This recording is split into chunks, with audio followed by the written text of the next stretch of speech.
What? Nuclear evacuation, York? This is the big one. What do we do? What do we do? What do we do? This is the big one! What do we do? Calm down, Proby. We've got procedures for this. Emergency management's got everything taken care of. Let me show you.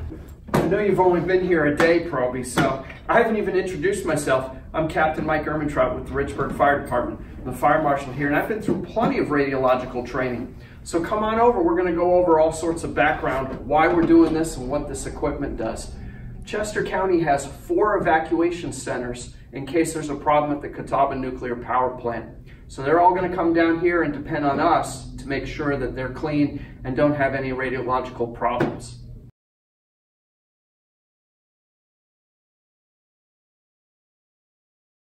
So to start with, they have all sorts of great checklists that are going to walk you through that process. Plus, every year we do an operational training drill with Chester County Emergency Management that gets monitored by federal agencies and state agencies to make sure we're doing this properly. So we're going to have plenty of opportunity to make sure that we're good at what we're doing.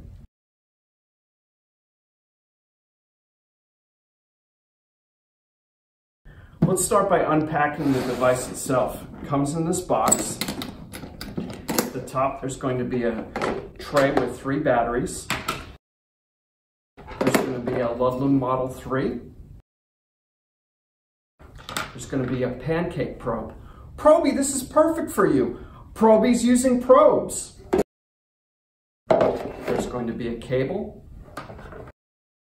There's also going to be a calibration device, but for now you can keep that right inside the box.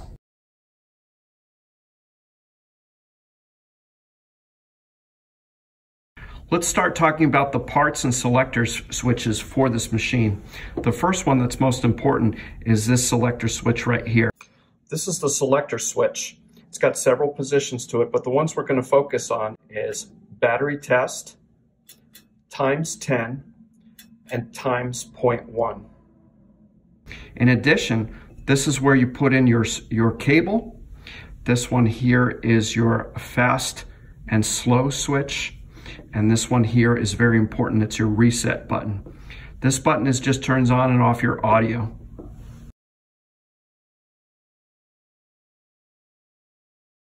This is the meter face. The important part which we're going to focus on is this top row up here. On the side of the machine, there's going to be a calibration sticker that's going to have some important information on it. It's going to be right next to the radioactive material test point. Every machine is going to come with this operational checklist. We're just going to go through this checklist line by line to make sure that nothing gets missed.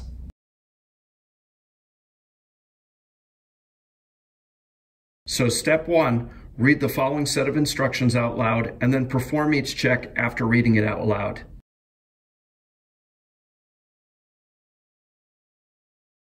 Step 2, on the side of the meter is the calibration sticker. Read the calibration due date.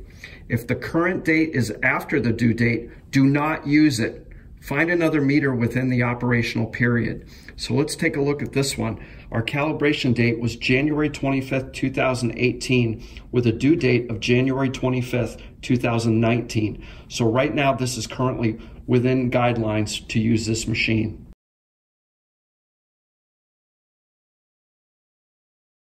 Step 3, connect both ends of the cable by firmly pushing the connector together while twisting clockwise 1/4 of a turn until latched.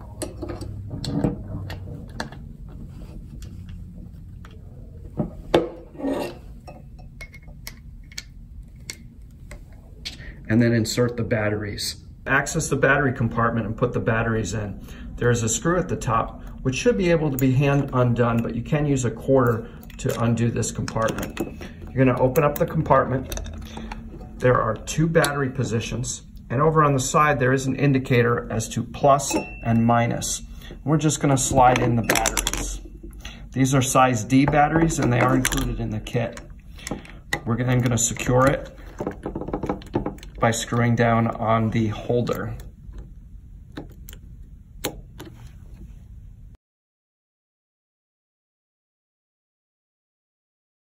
Step number 4, remove the red protective cover from the probe. Check the serial number on the probe against the serial number on the calibration sticker. They should match. Step number 5. Conduct a physical inspection of the meter, probe, and cable. If any part of the system is damaged or loose and cannot be fixed on the spot, find another meter in good physical condition. We talk about specific things to check. Make sure that the head of the probe is not loose. Go ahead and try to twist it. Make sure that the cable is in good condition, that there's no problems with fraying or any exposed wire on the cable. Lastly, take a look at the Ludlum itself. Is it damaged? Is everything tight and in good condition? Is it leaking?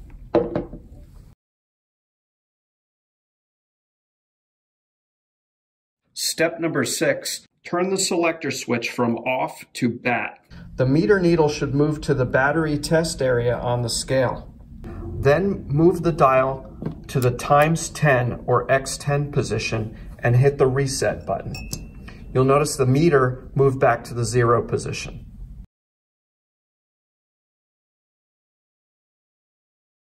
Step 7. For the following steps, only read the top scale. Instrument test. With the selector switch already in the ×10 position, expose the probe detector to the check source on the side of the meter. That's what's behind the yellow cover. Open the yellow cover, take your probe with this side towards the machine, place the probe against the calibration source on the side of the machine. As you can see, we are between 16,000 and 24,000, which is what the calibration sticker stated. Once you're done checking the calibration, close the yellow check source cover. And then hit the reset button.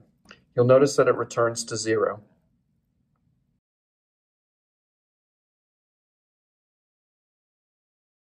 Step 9. Wrap the probe pancake head in press and seal. It's very important that the press and seal is tight across the face of the probe with nothing hanging down. The reason behind that is that you're going to be guiding the probe only 1/2 to 1 inch away from the evacuee being surveyed. So you want to make sure there's no plastic wrap hanging from the probe.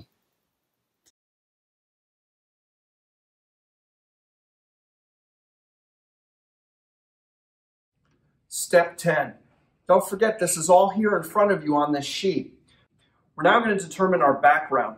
Turn the selector switch to ×0.1. That's the last position on the rotating dial. Flip the response toggle into the slow mode or S mode. Some machines have a depiction of a turtle and a rabbit. You're going to want to have that in the turtle mode. Hold the probe 3 feet away from any surface area and check the reading. It should be less than 165 counts per minute, and report it to your recorder. Someone's going to be with you the whole time that's going to be writing down everything that you say. Return the response toggle to fast, depicted by the rabbit, and press the reset button.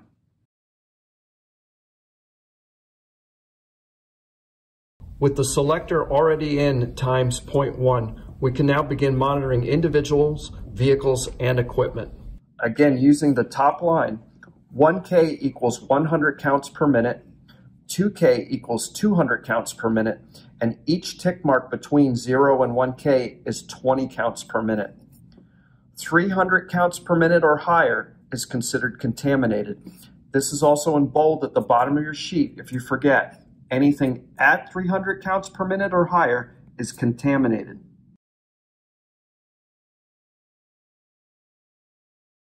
Now we're going to flip over this form. We're going to go to the other side. We're ready to start scanning someone. You want to practice this on someone? Who are we going to find to do?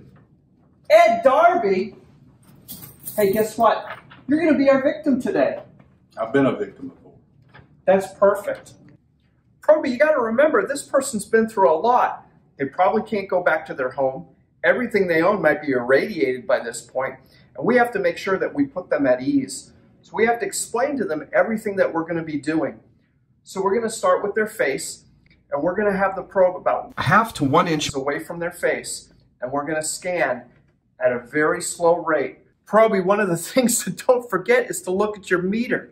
Anytime the meter shows 300 or above, you want to make sure that you tell your recorder what the meter reading is and where specifically on your person you found that reading. Now, Proby, if you get the job of being my scribe, all you need to do is just enter the data that I give you. So on your background level, you put in we had 100. And then for our left arm, we had a reading of 420. There you go. Congratulations, you passed scribe school. Now, Proby, don't forget you can ask the evacuee to remove hats, glasses, binoculars, scarves, pipes, guns, backpacks, parakeets, or any other item that might get in the way when you're scanning. Ask them to put them on the table, and you can scan them later. Squawk! Okay, Ed, I'm going to take this probe and I'm going to move it across your face at a rate of 1 to 2 inches per second. Now, you're going to hear some alarms go off, but don't be nervous. It's very normal to have low-level radiation everywhere where we walk. So you're going to hear a lot of beeping.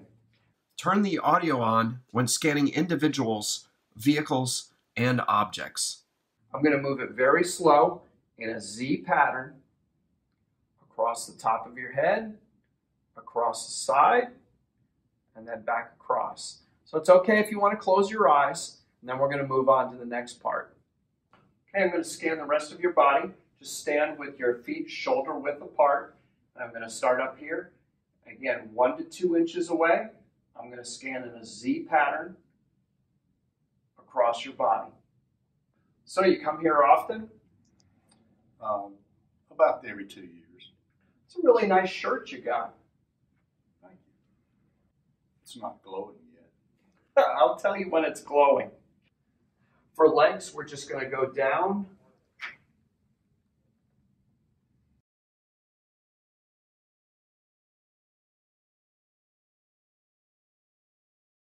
Probably when you get to this point, make sure your knees don't touch the ground because then you might get contaminated as well. And then do the same on the other side.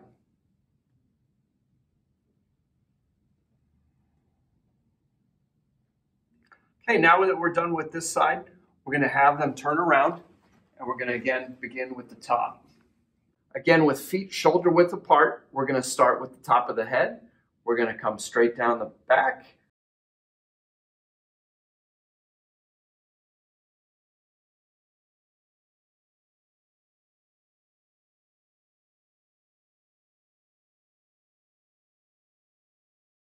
And then again, do our Z pattern all the way across the back.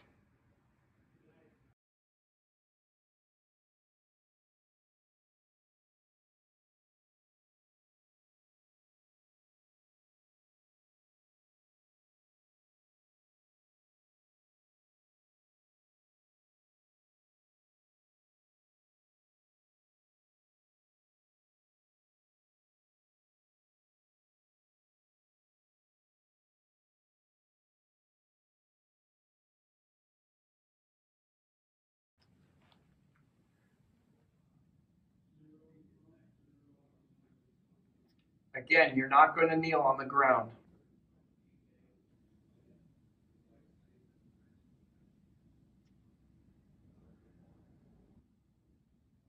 If the dancing gets a little too out of control and someone actually makes contact with your probe head, don't worry, don't panic. All you need to do is remove your cover and replace your press and seal. Okay, now we're going to do arms. And we've got to have you turn around. Now, if you want a good workout, you can have both arms extended out, or we can just do one at a time. It's up to you. One at a time. One at a time sounds good. We don't want to feel that burn. So we're going to start at one end of the arm.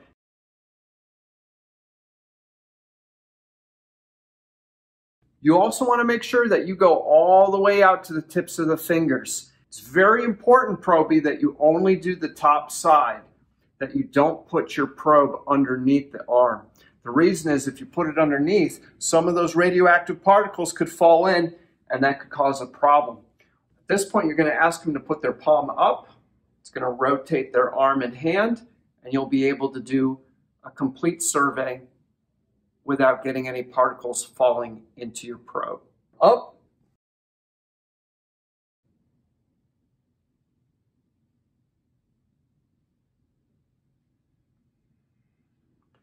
Then rotate your palm up.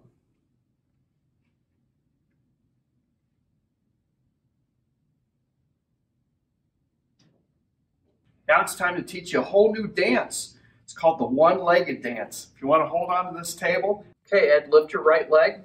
If you don't want to have it lifted up, if you want to have your toe on the ground, that's fine, as long as it gives me enough surface area where I can take that measurement. Okay, go ahead and put your right leg down. Put your left leg up. You do the hokey pokey and you shake it all about. This video is brought to you by Chester County Emergency Management to assist in training radiological workers in the event we have to open a reception center in Chester County. Additional videos on portal monitors and reception center operations are available.